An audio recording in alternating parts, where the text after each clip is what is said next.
You ask Tiger to solve.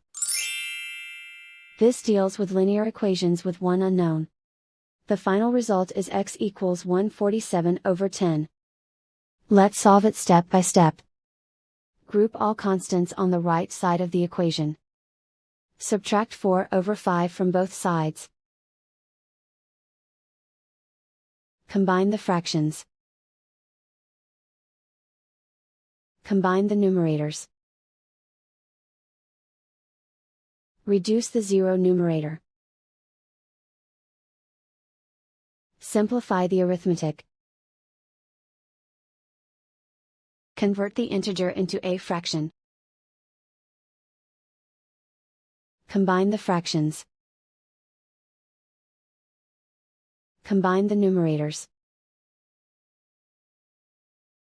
Isolate the x. Multiply both sides by inverse fraction 7/2.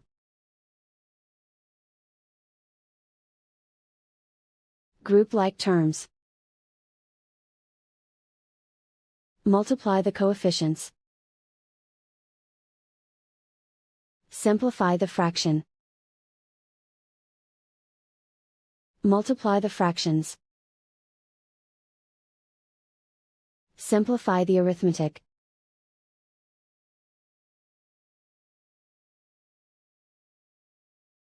And so the final result is x equals 147/10.